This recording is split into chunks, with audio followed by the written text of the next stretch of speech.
So Michelle Russell asks, how do you keep from second guessing yourself when pulling cards? I've experimented with several shuffling techniques and some feel better than others, but I will still keep feeling like, is this the right card? Oh, wait, is this the one? And questioning my intuition about which cards feel right.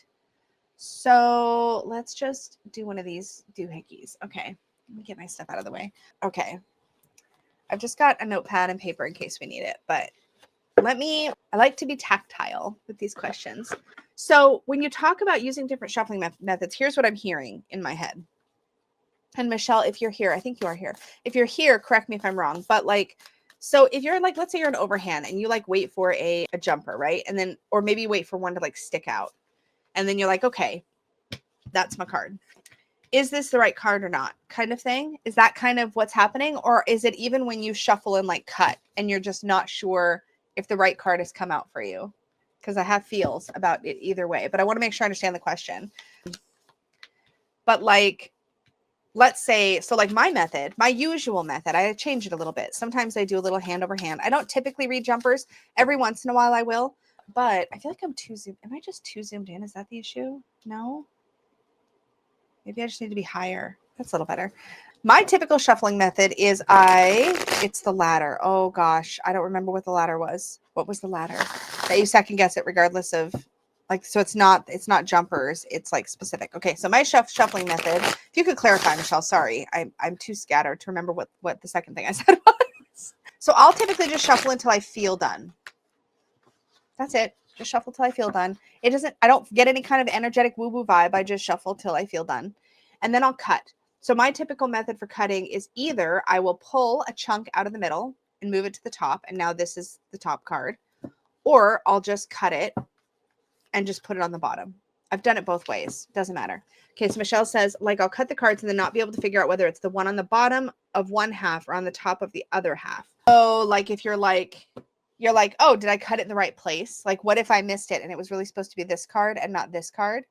So it's like this idea of, did I cut it in the right place? Like, is this actually the card that's meant for me? Am I understanding? So I'm going to give you the really blunt, basic answer to this question. If you've decided that whatever card is on top is going to be your card, and you've decided that before you start shuffling. Okay, well, when I cut, whatever card's on top, that's my card, right? Whatever card's on top is on top. That's now my card. You know why that's my card? Doesn't matter if I cut in the right place or the wrong place. There's no such thing. Because I decided before I started shuffling that whatever card ended up on top, that's my card. That's my card. Period. It is very easy. And keep this in mind, y'all. If you've never had this question come up, that's cool. But this is not an uncommon thing to be concerned about. A lot of people are like, what if this wasn't actually the card that was meant for me? What if I cut it in the wrong place? What if I didn't shuffle it right? That is not an uncommon thing to feel. So is it a type of overthinking? Like Laura said, maybe. But I think a lot of us have struggled with that at times. Like, how do you know? How do you know if this is the card that's meant for you? And the answer is this simple, because you decided before you started shuffling that was going to be your card. And so that is the easiest way to know. Another way to look at this is like this. Okay, I'm going to fan the cards. And this is where I might feel for heat or whatever. This is a more woo-woo method. I might feel for heat, but maybe I don't feel anything and I'm going to just choose. But I know that whatever I choose, that's the message that I need right now. It doesn't matter if I felt something. It doesn't matter. I don't believe, and now everybody's going to have a different feeling about this, but I don't believe that there is some predetermined card waiting for me to select it and I could choose wrong. I believe that, first of all, we can learn from any card we pull. Let's get real nuts and bolts about it. Okay, hold on. I'm going to be opinionated for a second. Let's get real boring about it for a minute. Let's get real boring about it.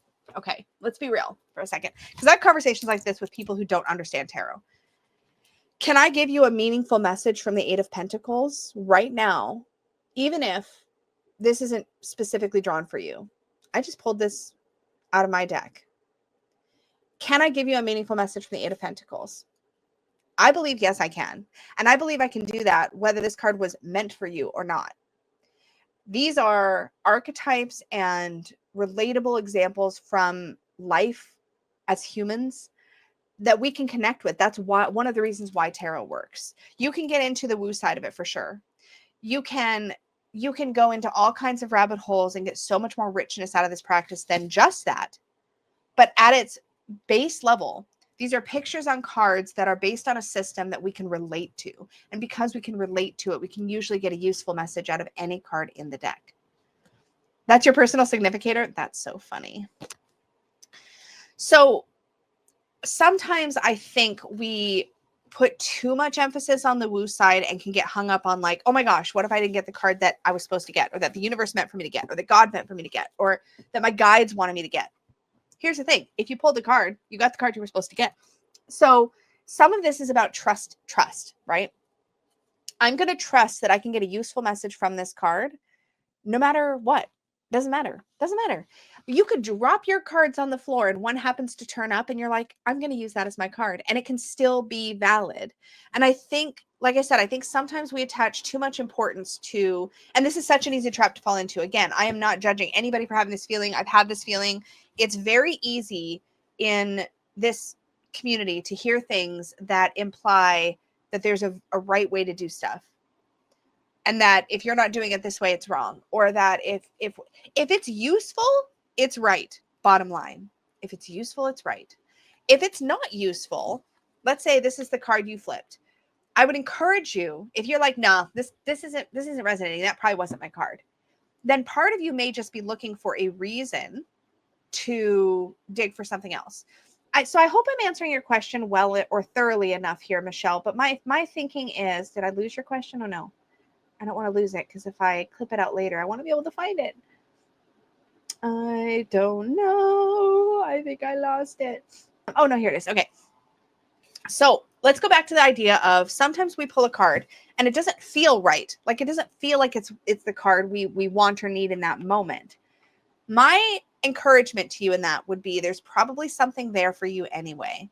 There's probably something there that can support you or that can teach you. And sometimes that initial gut feeling of this isn't meant for me is because there's something there that's either poking at a shadowy thing that we would rather not look at. Now, remember, shadowy doesn't mean bad. It's something that we feel that we prefer not to look at, right? So sometimes something we prefer not to look at is a good thing. Maybe it's telling you that you're really successful and you're like, oh, I don't like that. I don't like compliments. And so part of you just automatically wants to push it away and go, this isn't for me right now. So I would always encourage you that if you have that gut instinct to go, oh, I'm not getting anything from this, that's not for me, and to shuffle it back in, try not to. Try to sit with it. And sit with it longer than is comfortable. Let yourself be a little uncomfortable. This is probably just good life advice in general, but typically when I let myself be a little uncomfortable, that is when I learn and grow the most. There's something there for me in the discomfort almost every single time, if not every single time. So I would encourage you to sit with it. And then after you've sat with it, through that uncomfortable period, if you're still feeling like this just isn't making sense, then either leave it on your table, come back to it later, take a break, or have a conversation with the card. 8 of Pentacles. I don't get it. I'm not working too hard. I'm not being a perfectionist. What are you talking about? I could never say that to the 8 of Pentacles.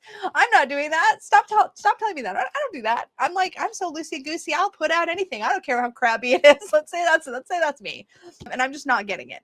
I'm like, what is it you're trying to tell me? I'll ask that, and then I'll shuffle or I'll cut and I'll pull another card. Oh, maybe I'm not perfectionist about the stuff that I've got now, but maybe I have a really hard time saying yes to anything new because nothing ever seems like it fits my standard. Because the Ace of Pentacles is about new opportunities, right? Maybe that's it. Maybe that's what's going on. So you can then kind of have a conversation. But before you pull clarifying cards, first move through that uncomfortable period. That's what I would say about that. And again, I know I give very long-winded answers to these questions, but here we are. I do hope that was helpful.